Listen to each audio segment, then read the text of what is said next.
Hello, I am Charmin Mehri, and today is February 27th, 2024. I'm in Buffalo, New York, and I will be interviewing Zubin Mory about their life history as a first generation Zoroastrian in the United States. The interviewee is in Sugarland, Texas. This interview will be part of the FEZANA Fires Oral History Project. Thank you for being part of this project, Zubin. Let's start with some biographical details. So please spell your full name for me, where you reside, and your age.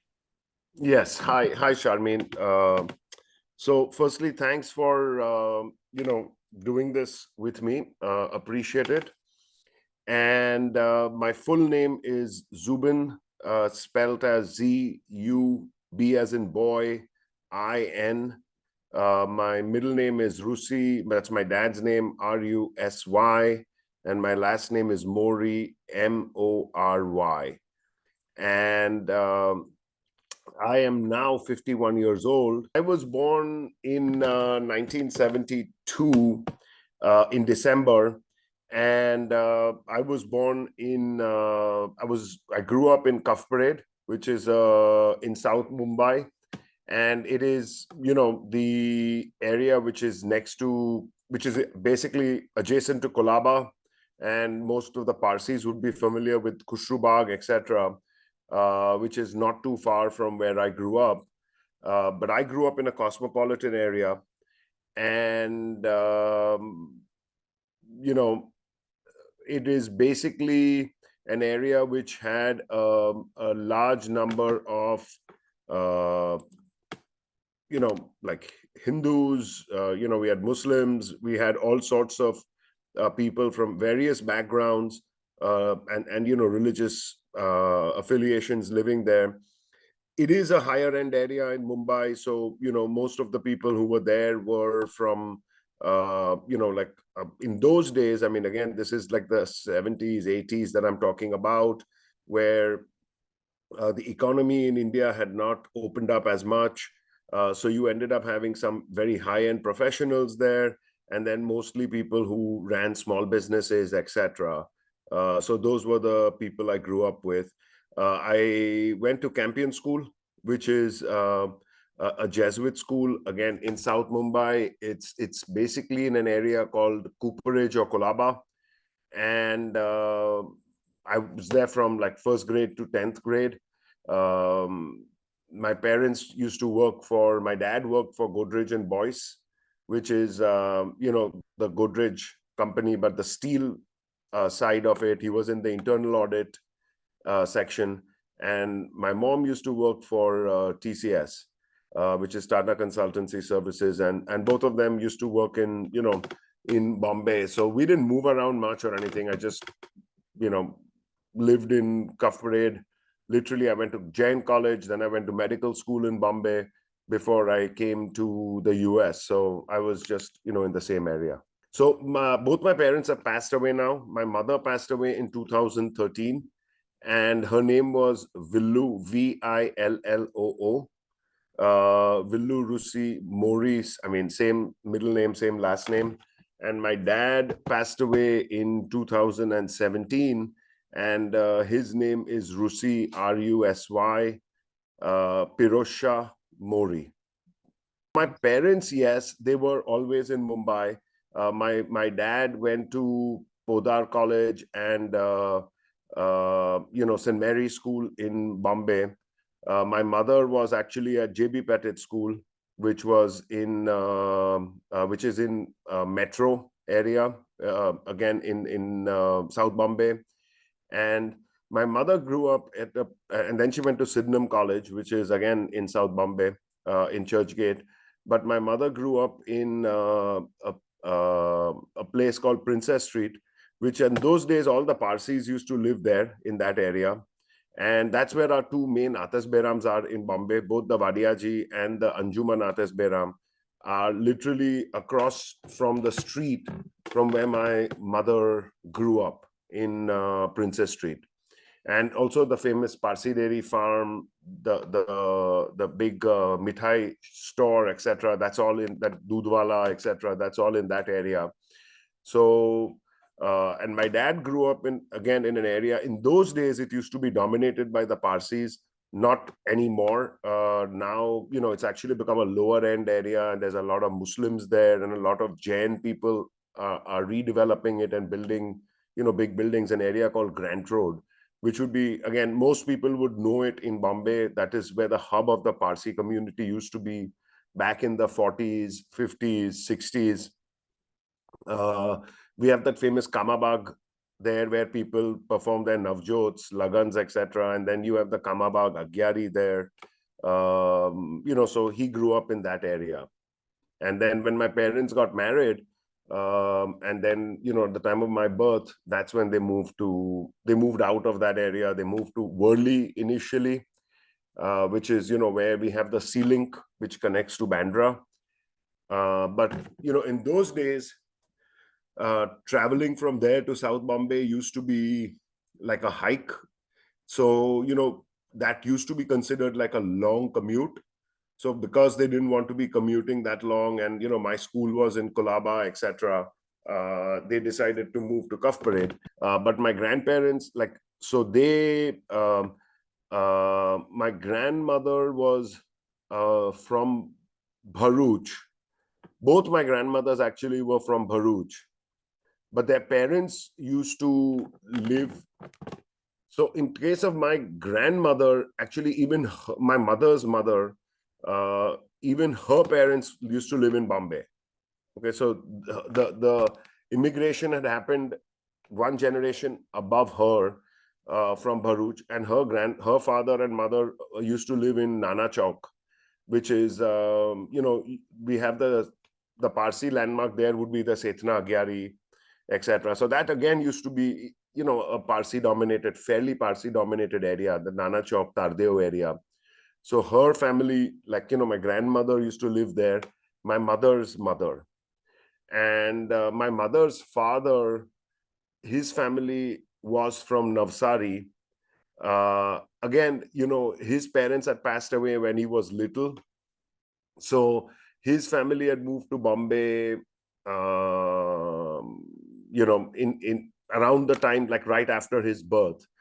So he was living with his mother, etc., but around the time after his birth. And on my father's side,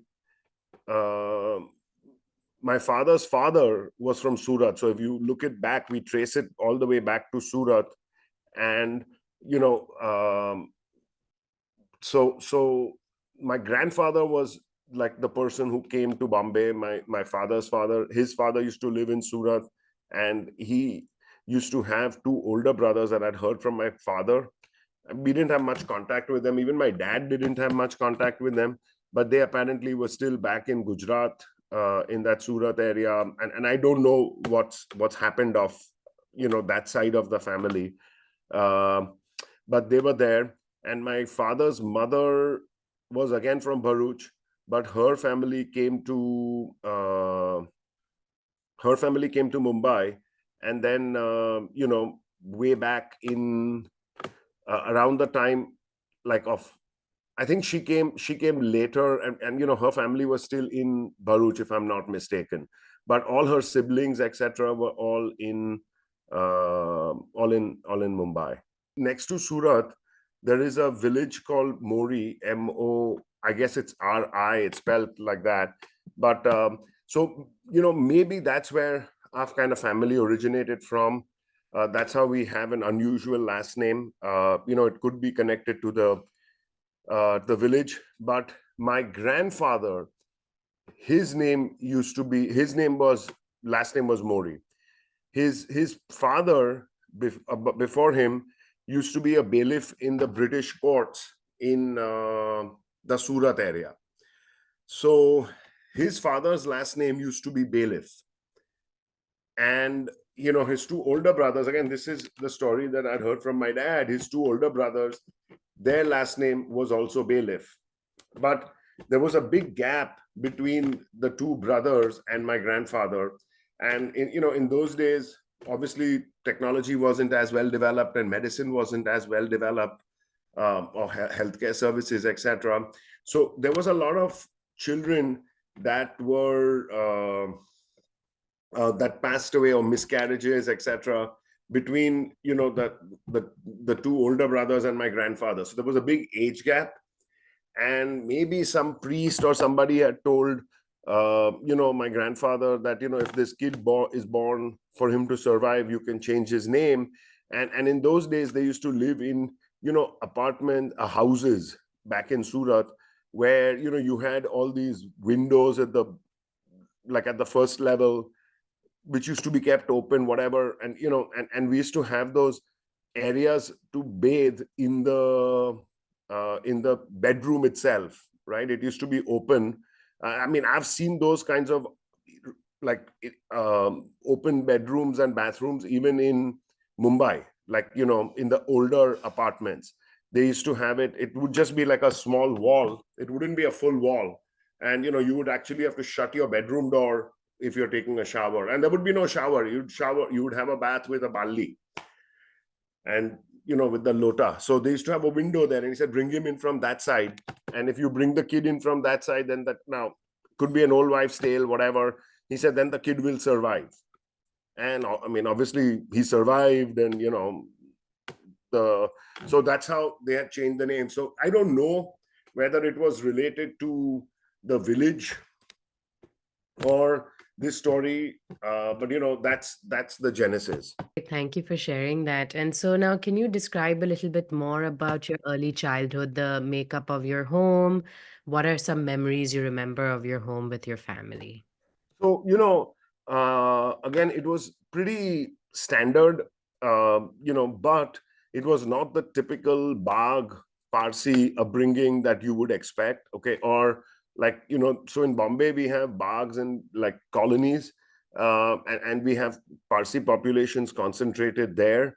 And then there is a pretty large percentage wise. I mean, numbers we might not be large in any context because we just don't have the numbers in the context, right? But in our context, you still have a large number of people who live outside of that environment.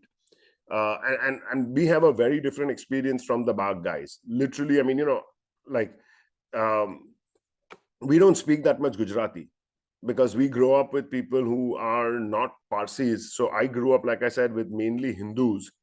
So I speak actually Hindi, when I'm talking to my friends. That's or English. That's the language I would revert to. Not necessarily Gujarati. The Bagh guys would revert to Gujarati because they are speaking to Parsis all the time. Also, the stuff that we grow up doing, etc. It's a little different. I was not steeped in that Bagh culture. Barely had any Parsi. I didn't have any Parsi friends. The only Parsis that I would interact with at that time were my cousins. Okay, and when like we would go out. I mean, my older male cousin is 5 years older than me, but my female cousins I had from like other side were some of my age, some were younger. But I used to hang out more with my male cousin who was older than me, and we would go out, etc. But that's about it. We were not members also of that Parsi clubs like Parsi Gymkhana, etc. So again, I didn't get to interact with Parsis there either. My parents were members of these places called Ripon Club. I don't know if you've heard of it. It's a very famous Parsi club where if you speak to any Bombay person, he'll tell you that Ripon Club has this famous dhansak that they serve on Wednesday afternoons. It's been there forever, right? And that's actually a club which is in Fountain. So it's right in the middle of the business area. So in the old days, what used to happen is all these Bawajis who would be working, the High Court is there, all the large companies, the Tata company, the headquarters was there. Bombay House was right behind, close by. Godrej's headquarters were close by. Main banks used to be there, Central Bank, etc. They used to, and that's where all the Bawajis used to work. So what they would do is during lunchtime, they would all just come and eat at Ripon Club. And even my dad used to do that back in the day when, he would be working at Godrej and Boyce in their Fountain office. Then once he had to move to Vikhroli because Godrej moved all their staff to Vikhroli, then that changed. But, so it used to be, it was a thing. It's awesome. But, you can order some food. They'll have damn good food. And it's not just limited to Parsi food. They would have all types of food, right? So a lot of it would be like that continental food also, like the the British food that you would not get at regular restaurants in Bombay. And then they would have this bar, that is stuck in my memory, because it used to be even called the Pitu, and which is the old Parsi term for bar that we used to use back in Gujarat back in the day.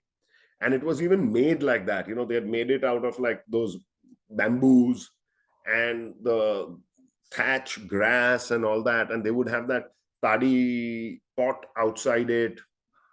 But again, coming back to memories overall, so growing up with my parents, we used to do like things that didn't involve too many bawajis.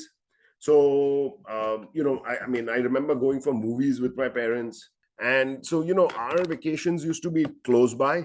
We would go to like Lonavala. I don't know if you know all these places, but Lonavala, Mahabaleshwar, Matheran, these are just very famous hill stations that were created during the British era, and these are very close to Bombay.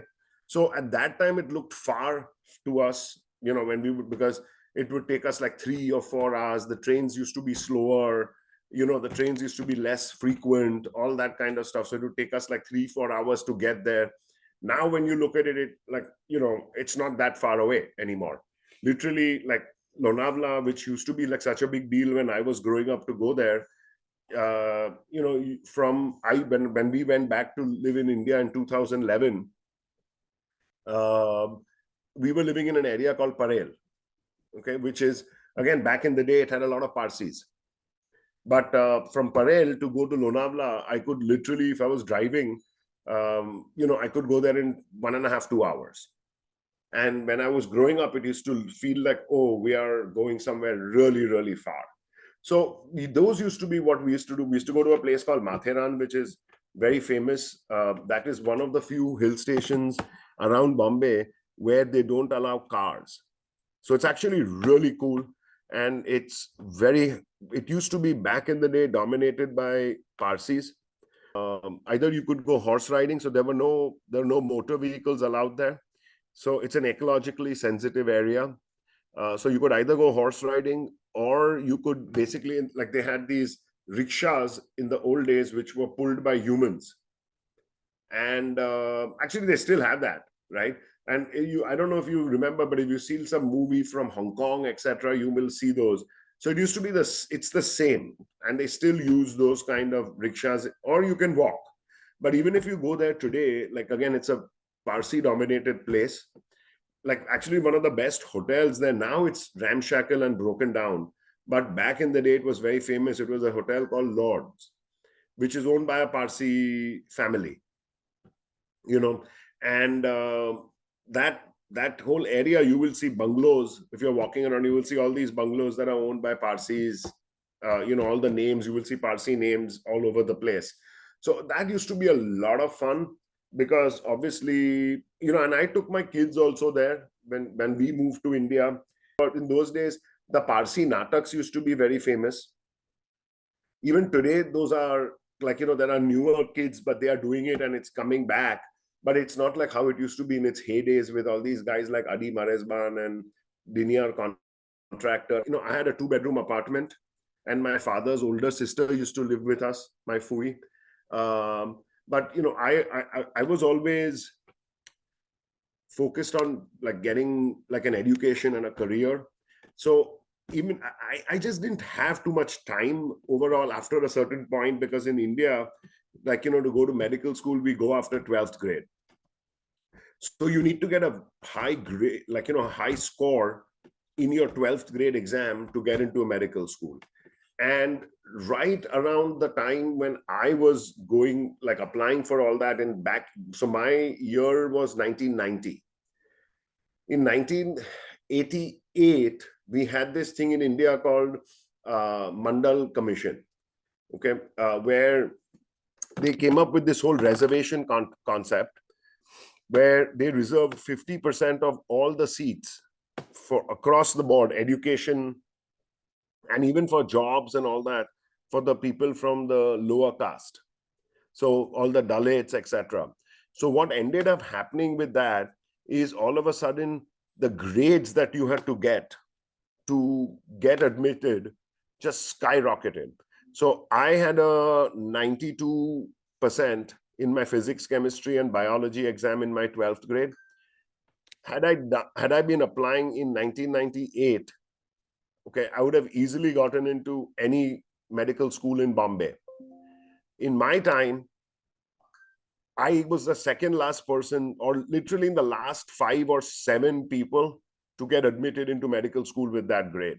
Okay, the reason I went to medical school is, again, like with most kids in India at that time, you're either, if you're considered smart, you're either told to do medicine or engineering. It's kind of like a reflex. Like, what ended up happening is I actually really enjoyed the stock markets. Okay, and as I was like going through, and I was like, and that time stuff was just opening up in India. I'm talking about like the early 90s, where CNBC and all had not fully started.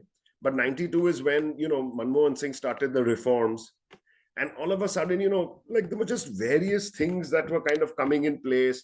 India, the economy had really nosedived at that time. And like, I remember all this where we were told that, India had like 2 months of cash left in foreign currency to make its oil payments. Like, again, coming from that Parsi family, what ends up happening is you're like my dad used to be invested in the stock market. My father, my Fuwa, he used to be a sub broker. Okay, in those days, what used to happen is you had a broker who was the main guy who had like the membership at the stock exchange, who could trade the stock for you. But the broker used to have all these other guys who used to work for him under his broking name, and would use his services to trade your stock, but then they would have their set of clients. So they used to be called sub brokers. Okay, so they were not members. They used to just be independent contractors, literally, and just have like, so suppose I'm a sub broker, and I have all these clients from ZH, etc. They would all come to me. Okay, and like that's how it used to be, because there was a lot of Parsis who would like to be involved in the stock market. They would buy the stocks. You had a lot of Tata companies listed on the stock market. You had Bombay Dyeing, which is a Parsi company. So, obviously ACC used to be run by Parsis. So all that stuff, and it just, you had that, like, so he was a sub broker, and my dad and he, would continuously talk about the market, this, that. So I used to enjoy all that. And over time, I realized, like, I like this. This is very interesting to me. I just didn't know how I could do it. And then, as I graduated, and I met a friend of mine who at that time was a senior partner at McKinsey. He's 20 years older than me. He's now retired. So he's still, I don't want to name anybody, but, he still is around, and he's in New York. So he and I were chatting, and he was not my friend. We were family friends. His parents used to know my parents well. So I was just talking to him, and I said, I really like this, blah, blah, blah. And I was thinking of, to see how I could, make a switch. And I said, I don't know how to do it. So he said, oh, the way to do it is to do an MBA, go to like the US, go to a top school. And he told me something which was very interesting to me at that time. So he said, 50% of the people who come and do an MBA because they want to change their careers. Other 50% are in business and they're just getting that next degree. But half the class will be people from all over the place. Now, he is an IIT Bombay guy. Okay. He said, when I went to IIT, nobody switched out of IIT and did an MBA. It was considered crazy because, you're already an engineer. Why would you not be an engineer anymore? He said, it's fairly common today. So, things change, and it will be different. Now, again, I started my career in the late 90s in banking. At that time, I didn't know what banking is, honestly. And I told my parents that, I was going to apply for my GMAT exam. It was not a pleasant conversation that we had, because they were like, "Arre, doctor thai nervous, su karech, this, that." So I told them that, listen, give me 6 months. I will write my exam and I will apply. And if I don't get into one of the top 20 schools, okay, I will then not proceed with this. And I will write my USMLE, which is the exam you write, licensing exam to come and be a doctor here. And I will do that. And, then I will go to the US. So they said, all right, fine, whatever. I didn't, maybe my dad thought that it's okay, not going to get it. What's the big deal? Let him do it. So it shouldn't look like I forced him, whatever, right? I don't know what his mindset was at that time. But I actually did decently well because I was a good student anyway, right? I was good at taking exams. So, I basically managed to get in and I did well. And then I came here to do my MBA. So, I wanted to always come to America, even when I was living in India. And I just didn't know how initially when I started. And then I realized, it was expensive even at that time, okay, to come here. It's prohibitive now, but it was expensive. And like I said, we were pretty affluent. But even so affluent level in India in those days is very different from what affluent level you would talk about today. Okay. So it used to be still a hike for, like, it would be for my parents to pay for an undergrad degree if I came here. So I knew that that was not an option unless I got aid, right? And so I decided to do that in India, study my undergrad in India, and then come here for grad school. But I wanted to come here. I knew that there is a lot of opportunity in terms of professional development, whatever I chose to do. Okay, whether I chose to be a banker or I chose to be a doctor, whatever I chose to do, I knew that there would be, there is a technological advantage, all those things where, you are learning cutting edge stuff. There is a tremendous professional advantage of being in the US. And then obviously, what that meant is that you can make money, right? So there is a, I'd be a liar if I would tell you that the money was never something that mattered. It always mattered, and it always matters. Okay. I didn't want to come to the States, like, after I'd finished all my education and just, take a plane one day and come. I didn't want to do all that. I wanted to be a student here. I wanted to be, as they say, from the first level, right? Like, so now I was very fortunate that I ended up in Ann Arbor. I went to University of Michigan to do my MBA. The reason is it's the only school that among the top that took me. Okay, I'll be honest. From a education perspective, like, it just blew my mind. It absolutely blew my mind at the stuff. The guy who was teaching us was a couple of guys. I mean, I couldn't believe that you had such caliber of professors. So we had this guy in those days called Noel Tishy. Okay, he used to run our organizational behavior department at University of Michigan Business School. In those days, it was not called Ross. It was called University of Michigan Business School. So this guy used to teach us there, and I couldn't believe it because in Bombay, I'd worked, with some of the famous Parsi doctors, like I'd worked with Adi Nazir and Cyrus Vadia and all, but that's still in a very local context, right? These guys are big within, like, that Parsi General Hospital environment. By the way, that's where I was born, like most Parsis from Bombay would be. But in that environment, right? These guys were at an international level, right? Where suddenly they are talking about, like, these guys are going to Davos, and they're not there as participants in terms of just listening to people. These are the guys who are giving the lectures at Davos. Then we had this other guy called Professor C.K. Prahalad, who was supposed to be, again, I'm talking about the late 90s, okay, mid to late 90s. Indian professors hadn't become that famous and ubiquitous as they are today. So just understand the context, right? It's 30 years. And Indian professors were there, but they were not that famous. Like today, like if you switch on CNBC, you'll see Damodaran, and you will see all these Desi guys from NYU, this, that, giving you information on valuations. It wasn't like that time. So CK was one of the few guys. And CK was this guy who had coined this term core competence, which everybody keeps talking about today. But it is his term. So he was teaching us. He was like the main guy for Unilever.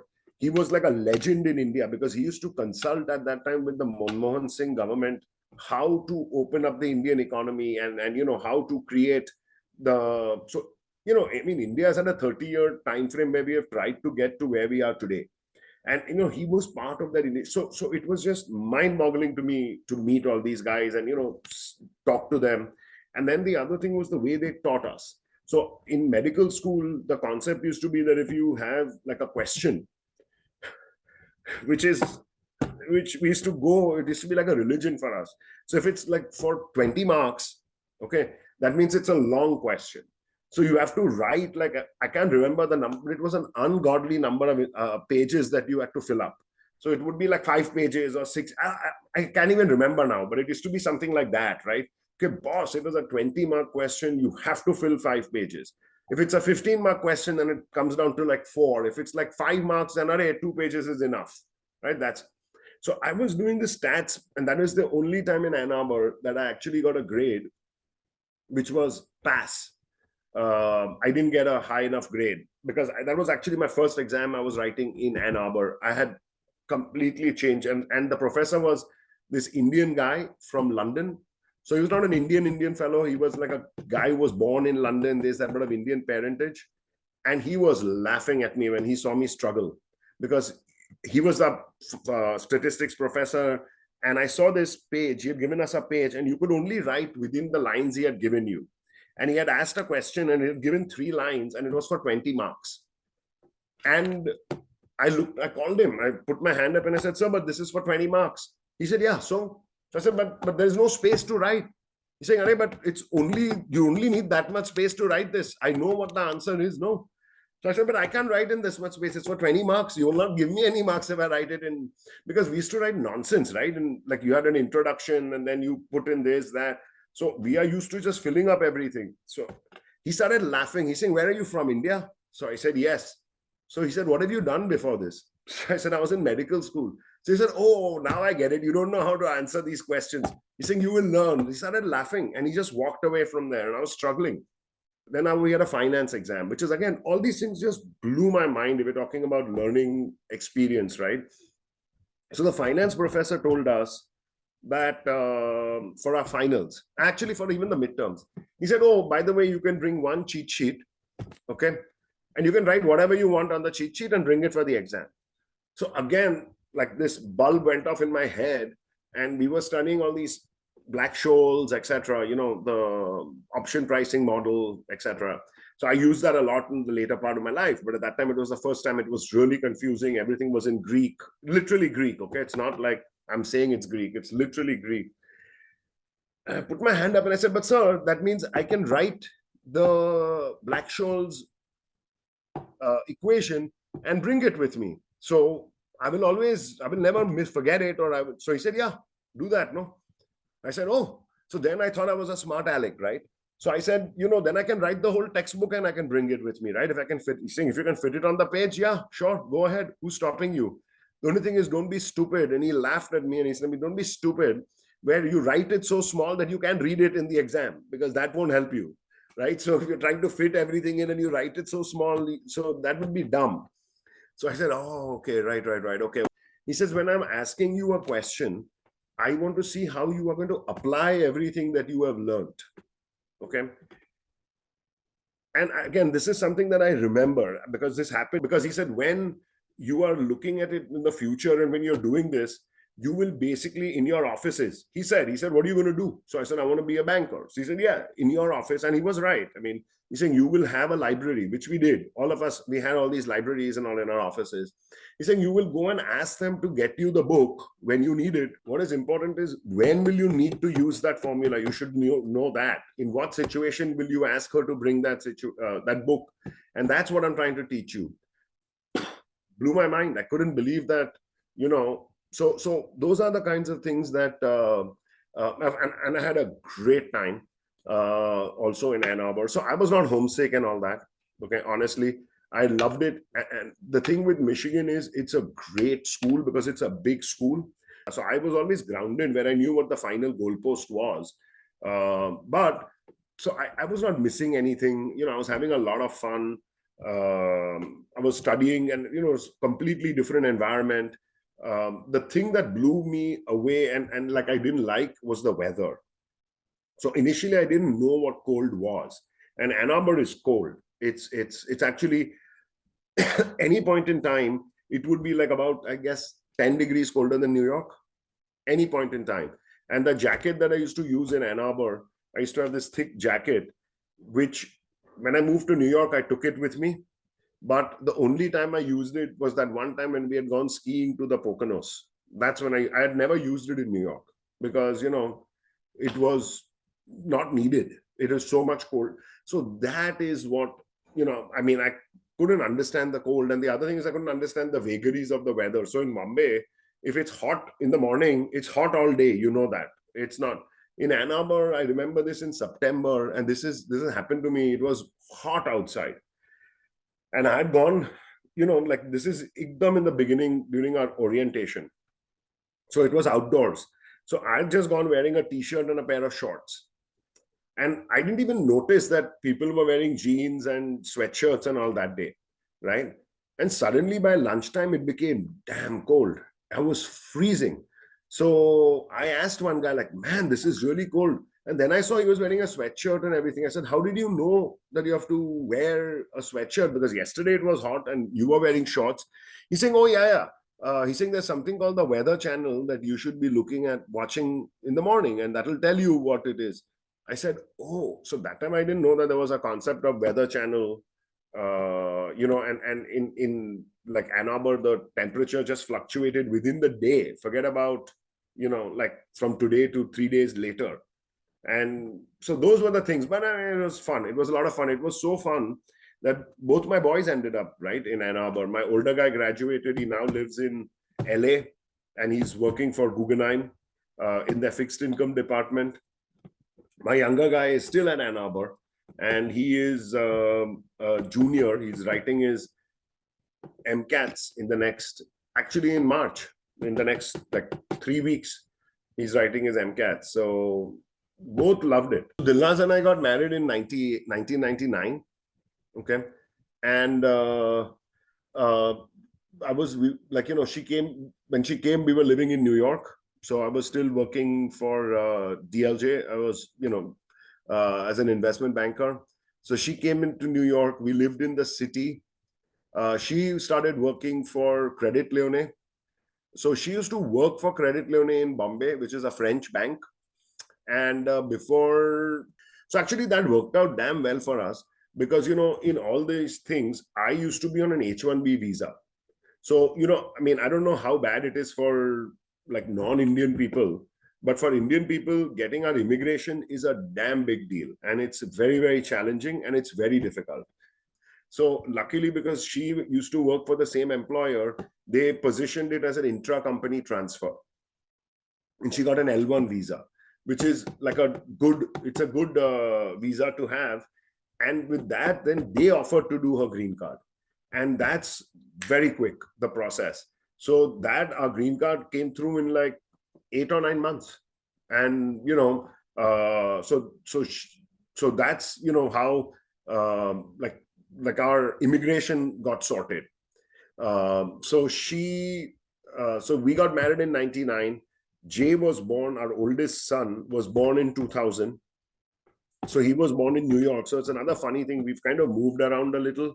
So Jay was born in New York. Then we moved to New Jersey when she was pregnant the second time with Zal. And Zal was born in New Jersey, in Jersey City. So, Jay was born in 2000, Zal was born in 2003. And then our daughter Jidina was born in 2011. So there is a gap between her and those two. And she was born in Princeton, New Jersey. But we were planning to move back to India, all through because my parents were getting old. And Dilnaz's mother was also living in India. Now she was living with her other brother and sister who were unmarried.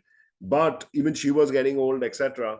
And I had to take care of my parents at some point, right? They were just had to be done. So finally, in 2010, the markets had tanked here. It was, during the global financial crisis. So that was a good time to transition out because, if, Roth, I had stopped working for Roth and, it would have taken me a year or 2 or 3 to get a job, right? And we had to go back. So we said, okay, this is the time, like, otherwise you will keep saying next year. But we found that luckily it happened that we found that time that this is the right time and, like we could go back to Bombay. Now, Jidina was born in 2011. So the initial plan was to go early. But then we said, let her be born here. So we finished with her and we took her back to India when she was literally I think 2 months old. 1 or 2 months. She was very small when we took her back to Bombay. Um, so in Bombay, when we didn't live in Cuff Parade, so what we did is we bought a second apartment in Parade, which is now in Bombay, it is the most happening area in South Bombay. When I was growing up, Parel used to be considered a suburb, and it was like, oh, you have to go all the way to Parel. So my mother used to literally, if I'd get into the car, she would say, go to the toilet. With a pachi, bache toilet ma jau, this, that. It used to be like that. Versus when we went there, we were living there, and my boys both went to Campion School, which is the same school that I went to, which was in Kolaba. And my daughter went to JB Pettit, which is, my mother went to JB Pettit back in the day, which is in Fountain. So commuting up, and my office was in Fountain also. So commuting up and down was not a big deal at all from Bombay, from Parel by then. So we were living there, and I'm glad we did go there, because we're not expecting them all to pass away, but my dad passed away, my mom passed away, her mother passed away. So there was that period where we actually got to be there, and it was important. The kids also got to meet the grandparents, this, that. The kids got to experience Bombay because Jay and Zal had seen Zagni, and so they viewed it as, okay, we have this one thing, blah blah blah. The Balajis come on a Friday. There's on a Sunday, there's a small group of Parsis. We have a religion class. Suddenly you get into Bombay and you see that you have 3 Agyaris, just in Fountain. And then every area you go to, you'll see a Parsi name, you'll see a Parsi statue. Our main street is Dadabhai Nauroji, DN Road, which is Dadabhai Nauroji Road. Then you have PM Road, which is Firoz Shah Mehta Road. Those are the 2 main arteries that run through South Bombay. So, you suddenly get that appreciation, man, Balajis are something. It's not this little small community of 5 families that you meet in New Jersey, and then these 20 families that you meet in Zagni. There is a real thing here. So it was actually very cool for them to see. But then my mother passed away first in 2013, then Dilnaz's mother passed away in 2014, and then my dad passed away in 2017. And Jay, our oldest guy, by then was coming back to the US to study. He was going to University of Michigan as an undergrad. By then I had set up my own asset management business, so which I still own, and I run it, Realty-More Asset Management. So it didn't matter where I lived. Everything I did was electronically through emails, this, that, and the other. So it really didn't matter where I lived. So in that context, it became, immaterial. And when my older son was coming back, that time Dilnaz and I were talking about it, so since my parents were had passed away, and I'm an only child, so I didn't have anything going on in India. The kids were our second guy was only 3 years younger, and he knew he was going to come back too. So then come back to the States. So then it would basically be the 3 of us living in Bombay with 2 of our kids living here. And the point was, we might as well come back and stay where our kids are. Or we had actually come in 2019 for a vacation to San Antonio from Miami. And we had stopped we took a flight into Houston. Okay. And I had researched on the web at that time. Okay, there was this Atashkade that had opened up in Houston. So I told Dilnaz that, maybe we can take the kids, go there, because it'll be a good spiritual thing. In Miami, there is nothing. So, you didn't get a chance to go to any Atashkade, nothing, right? There's nothing in Miami. So we stopped in Houston. We flew into Houston, stopped. We rented a car from Houston and drove to San Antonio. But on the way, we stopped at the Atashkade and we, prayed and all that, did everything that, visited the Atashkade. We had a friend here who Dilnaz knew from school. So she met us at ZH. We spoke to her a little bit. We had no idea. She said she lived in Sugarland, didn't know what Sugarland was. And we left. But then we realized, I started researching and I said, there's a lot of Indian people here. That is the initial thing I was seeing. And we did drive around and we saw a lot of Indian restaurants and Indian stores. So we realized, Houston has a big Indian population. So that time when we were researching where to move, I started researching that and realized that it's a sizable. I didn't know enough about the Parsis. I didn't know how active ZAH was or how big the Parsi community here is. I didn't know all that. I just knew that there was a big Indian community and there was a lot of Indian, atmosphere here. So that's why we moved here. And we had a lot. It's very good. I mean, it's awesome. The folks at ZAH, etc. It's very nice. They've been very nice and welcoming to us, and we've integrated hopefully pretty well here. Interesting. I've never had as many Zoroastrian Parsi friends as I've had in Houston. Okay, believe me, I've not spoken as much Gujarati socially as I have in Houston. Okay, that's one thing. Second thing is, which is might be a little, I had not met that many Pakistani Parsis here before I came to Houston, and now like I have a lot of Pakistani Parsi friends, so I didn't know because in New York there aren't that many.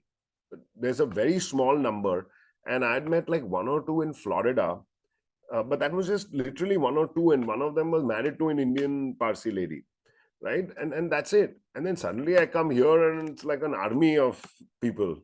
So as a Zoroastrian, so I've never, honestly, I've never, even while I was living in India, it was an important part of my identity, but it was my identity, and it was more personal than anything else.